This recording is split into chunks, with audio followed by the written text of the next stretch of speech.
Shalom, shalom, shalom. Je viens encore ce soir avec cette courte vidéo ajouter une pierre à cet enseignement sur les songes, les icônes provenant de Dieu. Aujourd'hui, je vais parler de sources des songes. Déjà, il faut comprendre qu'il y a trois sources des songes. La première source, c'est Dieu. La deuxième source, c'est l'homme. La troisième source, c'est le diable. Pourquoi Dieu est la première source? C'est logique et normal. C'est Dieu qui a créé l'homme. C'est Dieu qui a mis à l'homme certains désirs. C'est Dieu qui a mis à l'homme les fonctionnements tels que avoir faim, avoir envie de manger et de boire, d'uriner, de déféquer, d'être fatigué et de dormir, et puis avoir un songe pendant la nuit. Pourquoi Dieu est la première source? On va lire un verset. C'est dans Job chapitre 33, à partir du verset 14. La Bible dit ceci. Dieu parle cependant, tantôt d'une manière, tantôt d'une autre, et l'on n'y prend point garde. Il parle par des songes, par des visions nocturnes, quand les hommes sont livrés à un profond sommeil, quand ils sont endormis sur leur couche. C'est trop clair. On dit Dieu parle, tantôt d'une manière, tantôt d'une autre. Pourquoi Dieu va plus loin pour nous parler dans les songes pendant qu'on sommes livrés à un profond sommeil? Parce qu'on commence bien, il passe cependant tantôt d'une manière, tantôt d'une autre, mais l'on n'y prend point garde. Bien aimé, Dieu nous parle presque chaque jour, de plusieurs manières, mais l'on n'y prend point garde. Parce qu'on est préoccupé, on est très occupé la journée. L'homme est occupé au travail, se lève le matin très tôt à 5 heures, pour rentrer à 22 heures, et puis dormir. C'est pourquoi Dieu dit, enfin vous levez tôt, vous couchez tard pour avoir un pain de douleur. Et toutes ces préoccupations, l'homme est préoccupé à la famille, ses enfants, toutes ces préoccupations peuvent ou empêchent l'homme d'attendre Dieu pendant la journée.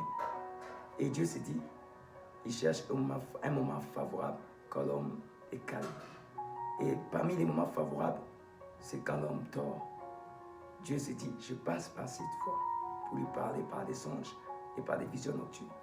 Donc Dieu est la première source des songes. Et les songes, c'est un moyen par lequel Dieu parle à tout le monde. Dieu a utilisé ces moyens pour parler à un païen, même à un chrétien, à sa créature, aux êtres qu'il a créés à son image, à sa ressemblance.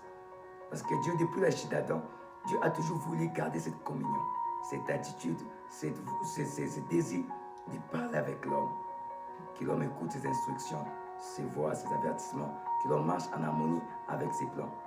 Voilà pourquoi les moyens les plus paisibles et calmes, c'est les songes que Dieu aime utiliser pour nous parler. Deuxième source des songes, c'est nous-mêmes, c'est l'homme.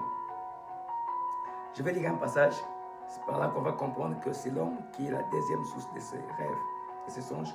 Prenons Ecclésiaste chapitre 5, verset 2. La Bible dit ceci. Car si les songes naissent de la multitude des occupations, la voix de l'insensé se fait entendre dans la multitude des paroles. Et si les songes naissent de la multitude des occupations. En d'autres termes, les sages nous disent ceci. Les songes sont produits par la multitude des occupations qu'on a aussi. Je vais lire ça dans une autre version qui va être plus claire et lucide. Prenons parole vivante, ou parole de vie. On dit ceci. Quand on a trop de soucis, on fait des rêves. En d'autres termes, quand on parle des occupations qui produisent des songes, ce ne sont pas les occupations seulement actives, plutôt physiques, matérielles. Mais ce sont des occupations internes. On dit quand on a trop de soucis, on fait des rêves. Qu'est-ce qui préoccupe tes pensées? Les soucis sont les fruits de la pensée. Sont produits intérieurement. Tout ce qui te préoccupe au niveau de la pensée, sache-les que ce sont des sources de tes songes. Et ne se tenez pas de voir quand quelqu'un aime une soeur ou un frère, ne se tenez pas de voir que la personne rêve qu'il s'est marié avec cette personne.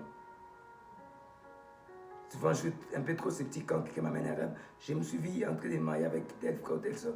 Bon, je suis trop sceptique parce que 80% de ces songes sont le fruit des pensées, des soucis ou d'une préoccupation interne liée à un sentiment d'amour pour quelqu'un. Il arrive aussi des fois, quand nous gênons, et ça arrive à tout le monde, bizarrement même à moi-même, j'ai vécu ça. Pendant que vous gênez, voyez quelqu'un dormir et voir, il est en train de manger.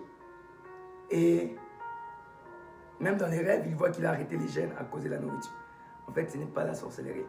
Comme d'autres personnes aiment interpréter les songes de nourriture, la sorcellerie. Ce n'est même pas l'initiation de la sorcellerie. C'est parce que pendant que tu jeûnes, ou soit tu étais face à cette tentation, tu étais tenté à plusieurs repas, mais tu t'es abstenu pour ne pas manger, pour ne pas arrêter ton jeûne. Et aussi, tu te disais en toi-même, peut-être que quand je finis mon programme, je vais manger quelque chose. Et du coup, tu dors, tu rêves en train de manger. C'est logique, c'est juste la préoccupation de nos pensées. Et aussi, j'ai dit la troisième source, c'est les diables. Pourquoi les diables? En fait, les diables n'ont pas de droit même dans nos songes, mais seulement,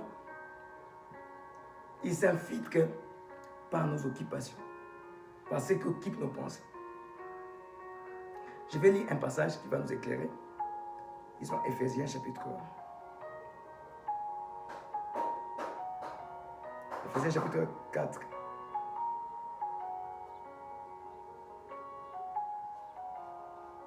Les versets 26 à 27. Il est écrit, si vous vous mettez en colère, ne péchez point. Que le soleil ne se couche pas sur votre colère. En d'autres termes, n'allez pas dormir avec colère. Et on continue le verset 27. Et ne donnez pas accès au diable. La colère, c'est un état d'esprit, c'est un état intérieur. C'est comme une disposition interne dans la pensée, à l'intérieur de nous. Et la Bible dit, ne péchez point, parce que la colère, c'est déjà une grande porte à un péché. Ça peut être pour ça faire n'importe quoi. Et dit, ne dormez pas, n'allez pas dormir avec colère et ne donnez pas accès au diable. En d'autres termes, quand vous allez dormir avec cet état de colère, vous allez donner un accès au diable dans vos rêves, dans vos songes. Surtout les mariés, excusez-moi, je vous conseillerais, si vous avez des problèmes, vous avez des conflits entre vous, n'allez pas dormir en colère. Faites de tout votre mieux d'arranger avant d'aller dormir. Que chacun dorme en paix. Parce que vous risquez de provoquer certains rêves. Vous risquez d'ouvrir une porte à l'ennemi dans vos songes, dans vos rêves. Ne faites pas ça chez vous. En fait, comme les rêves sont les produits de nos pensées, de nos soucis, des préoccupations internes, des préoccupations de nos réflexions, les diables profitent là-dessus. Comment? Toute préoccupation, toute chose qui préoccupe tes pensées, si ce sont des choses impures, ce sont des choses pécheresses, ce sont des choses liées dans une direction négative, les diables trouvent une porte d'entrée là. Ne vous étonnez pas si dans la journée vous êtes préoccupé à regarder des films pornographiques ou vous êtes préoccupé à voir des images dans vos têtes, vous avez des pensées déjà, vous couchez avec une femme, quand vous voyez une fille, les filles passer, vous avez la convoitise, vous vous voyez déjà au lit avec elle. Ne vous étonnez pas de voir des anges, des visitations des femmes de nuit, des maris de nuit. Ce sont des songes diaboliques, mais qui ont trouvé une porte. Les diables ont trouvé un accès par votre système de raisonnement et de pensée. Parce que les songes sont le fruit de la multitude de soucis, des raisonnements, des pensées. Jésus a dit, quand vous regardez une femme, on vous a appris qu'il ne faut pas commettre l'adultère. Mais moi, je vous dis, si vous regardez une femme avec convoitise, vous avez déjà commis l'adultère avec elle dans vos pensées. Donc, si déjà dans la pensée, vous commettez déjà l'adultère parce que vous avez eu la convoitise, sachez que cette convoitise était déjà une porte au diable, même dans tes pensées, dans des songes. J'ai eu une fois, un frère m'a dit, il était dans un bus, et il raconte, il voit une fille là, il apprécie la fille, il a aimé là. Et quand il rentre là, à la maison, il dort, il voit être poursuivi par des chiens, tout ça. Bon, c'est rien d'autre que il a ouvert une porte à une convoitise. Et si la fille est une sorcière ou était une sorcière ou avait des mauvais esprits qui les conduisaient, déjà comme elle a su que tu l'aimais, tu l'appréciais, il a trouvé cet accès. Même les esprits qui l'accompagnent peuvent te poursuivre. Voilà pourquoi vous voyez des personnes rêver être poursuivies par un esprit, tout ça. Parce que déjà la journée, ils ont ouvert une porte dans leur système de pensée, dans leur préoccupation intérieure à un esprit, à un démon. Même les soucis de la vie sont aussi des portes. Voilà pourquoi elle dit, ne vous inquiétez de rien. Et vous ne vous inquiétez pas de quoi vous mangerez, de quoi serez-vous vêtu, de quoi, de la nourriture, tout ça. Ne vous inquiétez pas de ça. Et parce que Dieu sait, même les soucis qu'on a peuvent être des conséquences des songes. Alors que Dieu veut nous parler dans des songes. Il ne veut pas qu'il y ait une opposition, quelque chose de contraire qui vient s'opposer à lui qui vient nous parler. Pendant que nous dormons. Voilà pourquoi la Bible dit dans Philippiens chapitre 4, verset, je crois 6, dit, ne vous inquiétez de rien, mais en toute chose, faites compte que vos besoins par des prières, des supplications. Écoutez-moi, il faut libérer vos pensées des soucis pour permettre à Dieu de passer dans vos rêves. Changez votre préoccupation interne. Je crois que la prochaine vidéo, je vais parler comment orienter la pensée, comment orienter sa pensée pour avoir des songes divins, pour bloquer la porte, fermer la porte aux songes diaboliques et démoniaques. Et bon, les songes qui viennent de nous-mêmes, on ne peut pas aussi les empêcher, mais on peut aussi les orienter pour que ça devienne des songes divins. Il y a un songe, il y a quelqu'un qui a vécu un songe qui avait une partie qui venait de lui-même, mais qui était devenu un songe divin, une vision divine plutôt. C'est Pierre. Je vais chercher le passage, je crois, Acte 10. La Bible dit ceci. Pierre avait faim. Pendant qu'il attendait la nourriture, il était au-dessus, il attendait qu'on donne la nourriture. La Bible dit, il est tombé en extase. Il voit une vision où on amène les repas. Les quadrupèdes, on lui dit de manger. Mais il a refusé de manger parce que dans la culture juive, c'est interdit de manger ce quadrupède. En fait, ces songes, c'était un songe qui venait de l'homme. Dieu passait par une préoccupation humaine parce qu'il avait faim. Dieu passait par cette préoccupation humaine qui a produit un songe. La préoccupation, c'était la famille, il avait faim, il voulait manger.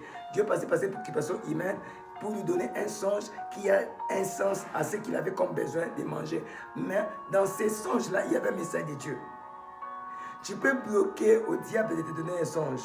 Tu ne peux pas bloquer à toi-même, à certaines préoccupations que tu as, d'avoir certains songes. Mais tu peux transformer les songes qui viennent de tes préoccupations pures en un songe divin. Si tu as des préoccupations pures dans tes pensées, tu auras des songes purs. Et tu peux les transformer en un songe divin. Si tu as des préoccupations impures dans tes pensées, tu auras des songes diaboliques et démoniaques. Mais c'est possible de fermer la porte au diable dans tes pensées, dans tes raisonnements, dans tes préoccupations, pour qu'il ne vienne pas te souffler un songe pendant ton sommeil. Que Dieu vous bénisse. Je crois que dans la prochaine vidéo, on va bien donner certains principes comment créer ou orienter ses pensées, ses occupations internes pour avoir les songes divins. Que Dieu vous bénisse. Bon après-midi.